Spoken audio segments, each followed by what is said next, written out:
All right, let's dive into some Stephen King today. Specifically, we're going to be looking at two stories from If It Bleeds and Later. And they both kind of explore this idea of small towns, the secrets that lie beneath the surface of these idyllic towns that we all kind of picture in our minds. Yeah. I mean, I think one of the things that King does so well is he uses those idyllic settings to contrast with the darkness, and the darkness becomes much darker because of that contrast. Yeah, it's like he's peeling back this layer of Americana, and there's this kind of primal terror underneath. And so in one of these stories, we meet Vic Trenton, who's a retired ad man, and he thinks he's found paradise. He's down on this quiet Florida beach community in Rattlesnake Key. But it doesn't exactly go as planned, does it? No, it doesn't. Things start to go wrong pretty quickly. Right off the bat, he makes this gruesome discovery. He finds the body of his neighbor, Allie Bell, being eaten by buzzards. That's not the welcome wagon you're hoping for. Yeah. But that's just the beginning, right? I mean, King kind of throws in all these really unsettling details. There's an overturned stroller that appears and disappears. The house is inexplicably infested with snakes. And then you have these locals who keep talking about Allie talking to her gone boys. It's like he took all these classic horror tropes and just dialed them up to 11. So what do you make of that? I mean, from a storytelling perspective. Well, I think he's playing with our expectations. He's using those familiar horror elements to create this kind of sense of unease, a sense of dread before we even get into the real psychological unraveling that Vic is going to go through. Yeah, and that unraveling is fueled by these visions that he starts having of Allie's dead sons, these twin boys. And they keep repeating this phrase, see us, roll us, dress us. Yeah. It's like they're trapped in this kind of horrific childhood loop. Right, and I think it's important to remember that Vic himself is dealing with some pretty heavy stuff. He's lost his own son. So he's already got this well of grief and guilt, and these twins almost become like a manifestation of that unresolved trauma. And to make matters worse, Allie leaves him everything in her will. So now he's the prime suspect. Even though the toxicology report comes back clean, there's still this question of like, is he somehow responsible for her death? King really knows how to build tension. Oh, absolutely. He creates this atmosphere of paranoia. You're never quite sure who to trust, what's real, what's imagined. Yeah, and the fact that it's set in this small town, it kind of adds to that feeling. Because everybody knows everybody's business, right? That's right. It's both comforting and suffocating at the same time. Exactly. It's like the town itself becomes a character, this kind of watchful presence. So speaking of unsettling small towns, our other deep dive takes us to the heartland of America, where we meet a young man named Phil Parker. Yeah, and his story is a little bit different, but it still explores that same sense of lurking darkness and the consequences of, well, maybe making the wrong choices. I don't know. It all starts with his encounter with the Answer Man, who is this roadside fortune teller who just seems to know a little too much. Yeah, he's got all the answers, but at what cost, right? Like, what's the price you pay for that kind of knowledge? It's like one of those old crossroads myths, where you're tempted by the promise of knowledge, but you always have that feeling that you might be paying a price for it. And so the Answer Man correctly predicts several things about Phil's life, even some deeply personal details, and then he throws out these warnings about asking crooked questions, and it really sets the stage for some pretty unsettling developments later on. Yeah, it's like, be careful what you wish for. Yeah. And things definitely take a turn for the worse when Phil enlists in the Marines, and he ends up in World War II. And there's this one really chilling scene where he's on the battlefield, and bullets are passing right through him. Yeah. It's like he's invincible. Like he's got some kind of supernatural protection. And it makes you wonder if that's connected to the Answer Man's predictions. Like, did this encounter somehow alter his fate? And if so, what are the terms of that bargain? Right. It's that classic King dilemma, free will versus fate. Exactly. And, after the war, Phil does seem to lead a charmed life. He's got a successful career, a loving wife, a son named Jake. Everything's picture perfect. But then, as so often happens in King's world, tragedy strikes. Jake is diagnosed with leukemia. Yeah. And that's where that potential deal with the Answer Man takes on this whole other level of complexity. Is this the price Phil has to pay for surviving the war, for seeking out those answers? Right. Like, is this some kind of karmic retribution? Yeah. And what's so heartbreaking is Phil's inability to prevent his son's suffering, and it drives him to channel his grief into this pursuit of justice. It's almost like he's trying to regain some sense of control in a world where fate seems to have the upper hand. Yeah. I mean, we all try to rationalize suffering in some way, try to make sense of it. when it seems so random and unfair. So this desire for justice leads him to take on the case of Mrs. Lacasse, who's his grieving mother, whose children died because of faulty Christmas lights that were manufactured by this powerful corporation. And it's interesting how that case kind of mirrors his own struggle. He's fighting for the underdog, trying to hold someone accountable for a tragedy that just feels senseless, like he's waging war against this unseen force that he believes might have played a role in his own son's illness. So we've got these two really compelling stories, both set in small towns, both dealing with loss and trying to make sense of events that are beyond our control. What do you think King's trying to say here about good and evil, but the forces that shape our lives? Well, one thing that strikes me is that King never gives us easy answers. There's no clear-cut villain in these stories. He's more interested in exploring the gray areas, the moral ambiguities that complicate our choices and their consequences. Yeah, they're not evil people. They're just ordinary men who are thrust into these extraordinary situations that really challenge their understanding of reality and their own sense of morality. And I think that's what makes them so relatable, because we can all see ourselves in their shoes to some extent. And they're both seeking answers. But it's almost like the pursuit itself, the desire to know, is what leads them into danger. Yeah. Like if Vic hadn't moved to Rattlesnake Key, he wouldn't be haunted by these twins. And who knows what would have happened if Phil had just ignored the answer man. Exactly. That's the real horror, isn't it? That even in these seemingly ordinary places, darkness can lurk beneath the surface. And sometimes our attempts to understand it or control it only make things worse. Yeah, it's like some doors are better left unopened. Right. Some questions better left unasked. That's the real takeaway here. It's that element of the unknown, that sense that we're never really in control, that makes these stories so unsettling. And King really uses that small-town setting to amplify those feelings. Oh, absolutely. It adds to the claustrophobia, the paranoia. Because in a small town, secrets are harder to keep hidden. And the past has a way of lingering. Yeah, like those whispers about Allie Bell talking to her gone boys. Right. They create this atmosphere of unease Exactly. that permeates the whole community. It makes even the most mundane details feel ominous. Yeah, and it's not just the supernatural elements. It's also that feeling of being watched, being judged, like you said, trapped by the expectations of others. And both Vic and Phil are grappling with that sense of being trapped, not just by their circumstances, but also by their own past choices. Vic is haunted by the loss of his son, and Phil wonders if his pursuit of knowledge has somehow cursed his family. They're both looking for redemption. But is it even possible to escape the consequences of our actions? That's a really good question, and it's one that kind of lingers with you long after you finish these stories. And I think that's the mark of a great writer, like Stephen King. He doesn't give us easy answers. He leaves us with those unsettling questions, those glimpses into the dark corners of human experience, and forces us to confront our own fears and vulnerabilities. He's a master of that. He reminds us that the line between the ordinary and the extraordinary is often blurry, that even the most seemingly idyllic settings can harbor secrets. And that sometimes the greatest horror lies not in the supernatural, but in the depths of our own hearts. Yeah, and he does it with this incredible blend of humor and empathy. And just sheer storytelling brilliance. You can't help but be drawn into his world, even when it's terrifying. Yeah. Because he creates these characters who feel so real, so relatable, even in their flaws. They're not just stock horror tropes. They're people with hopes and dreams, fears and regrets. And their struggles resonate with us on a very human level. Yeah, I mean, even if we haven't encountered ghosts or roadside fortune tellers, we've all experienced loss, betrayal, that feeling of being trapped by circumstances beyond our control. And King reminds us that, even in the darkest of times, there's still hope.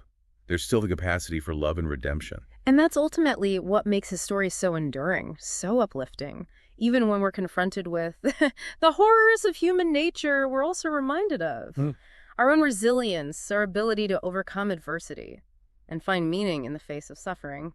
So maybe we should leave our listeners with a final thought, something to chew on, as they venture into the world of Stephen King. How about this? If you could ask the answer man one question, knowing the potential risks, what would it be? And more importantly, would you be prepared for the answer? Ooh, that's a good one.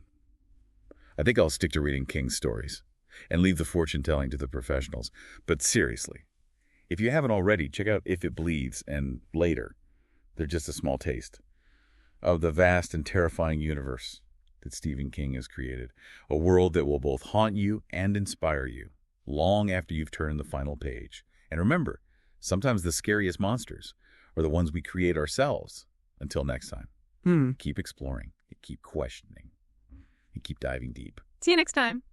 Yeah, it makes you think about, how we try to make sense of suffering, like find meaning in these random events. Yeah, like maybe there's some kind of order to the chaos. Right, exactly. So this desire for justice, it leads Phil to take on this case of Mrs. Lacasse, this grieving mother whose kids died because of faulty Christmas lights. Oh, yeah. Made by this powerful corporation. Mm-hmm. And it's like a parallel to his own struggles, He's fighting for the underdog. He's trying to hold somebody accountable for this tragedy that just seems so senseless. It's like he's waging war against the same kind of unseen force that he thinks might have had a hand in his own son's illness. So we've got these two stories, both set in these small towns, both dealing with loss, and this struggle to understand these events that are beyond our control. What do you think King is trying to say here? Yeah. About good and evil? About the forces that shape our lives? Well, I think one of the things that's so interesting about King is that he never gives us easy answers. There's no clear-cut villain in these stories. Right. He's more interested in exploring those gray areas, the moral ambiguities that complicate our choices and the consequences of those choices. Yeah, and both of these characters, they're not evil people. No, not at all. They're just ordinary men who find themselves in these extraordinary situations. Yes, right, and that's what makes them so compelling. Because we can all see ourselves in their shoes to some extent. Right, and they're both searching for answers. Right. But it's almost like the pursuit itself, the desire to know, is what leads them into danger. It's like that old saying, curiosity killed the cat. If Vic hadn't moved to Rattlesnake Key, he wouldn't be haunted by those twins. Right. And who knows what would have happened if Phil had just ignored the answer man. Exactly. And that's the real horror, isn't it? That even in these seemingly ordinary places, darkness can be lurking beneath the surface. And sometimes our attempts to understand it or control it only make things worse. It's like some doors are better left unopened. Right. Some questions better left unasked. It's a scary thought, but I think there's some truth to it. It's that element of the unknown, that feeling that we're never really in control, that makes these stories so unsettling. And King uses the small town setting to really amplify that feeling. Yeah. It adds to the claustrophobia, the paranoia, because in a small town, everybody knows everybody's business. Secrets are harder to keep hidden. Right. And the past has a way of lingering. Like those whispers about Allie Bell talking to her gone boys. Exactly. They create this atmosphere of unease that just hangs over the whole community. It makes even the most ordinary things feel ominous. Right. And it's not just about the supernatural elements. It's also about that feeling of being watched, being judged, trapped by the expectations of others. Yeah. And both Vic and Phil are dealing with that. They feel trapped, not just by their circumstances, but by their own past choices. Exactly. Vic is haunted by the loss of his son. And Phil wonders if his quest for knowledge has somehow cursed his family. Right. They're both searching for redemption. But the question is it even possible to escape the consequences of our actions? That's a question that lingers long after you finish these stories. And I think that's what makes Stephen King such a masterful storyteller. He doesn't give us easy answers. He leaves us with these unsettling questions, these glimpses into the dark corners of human nature. And he forces us to confront our own fears and vulnerabilities. He's really good at that. He reminds us that the line between the ordinary and the extraordinary is often blurry. That even the most idyllic settings can harbor secrets, and that sometimes the greatest horror lies not in the supernatural, but in the depths of our own hearts. That's a chilling thought. And he does it all with his incredible blend of humor and empathy, and just sheer storytelling brilliance. You can't help but be drawn into his world, even when it's terrifying. Because his characters are so real, so relatable, even in their flaws. Yeah, even if we haven't encountered ghosts or roadside fortune tellers, we've all experienced loss, betrayal, the feeling of being trapped by circumstances beyond our control.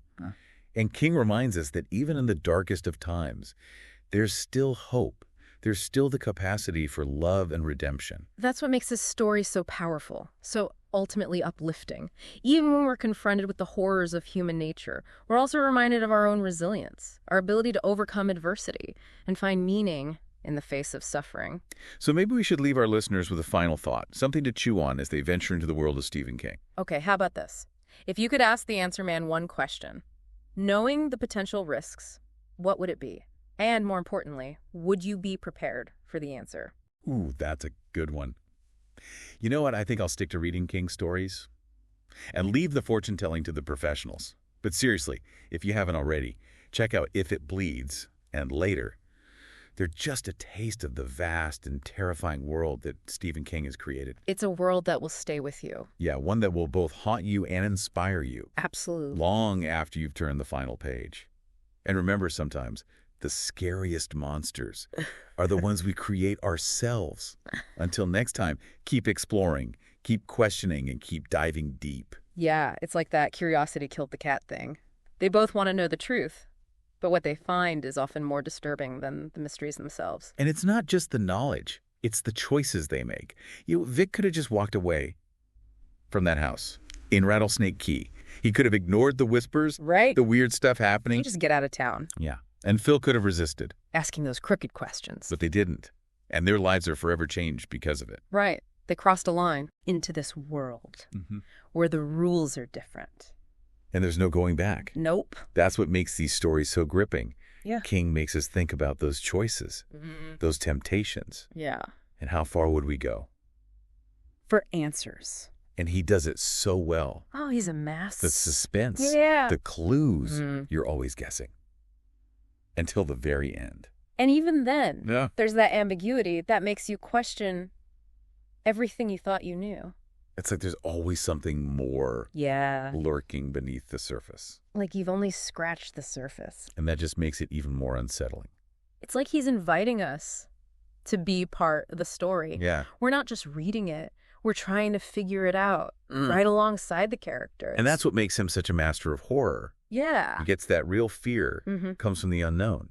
The things we can't control. The things we can't see. Exactly. And he doesn't shy away from the dark side of human nature either. No, he doesn't. He shows us how easily we can be seduced by power. Yeah. How quickly we can turn on each other when we're afraid.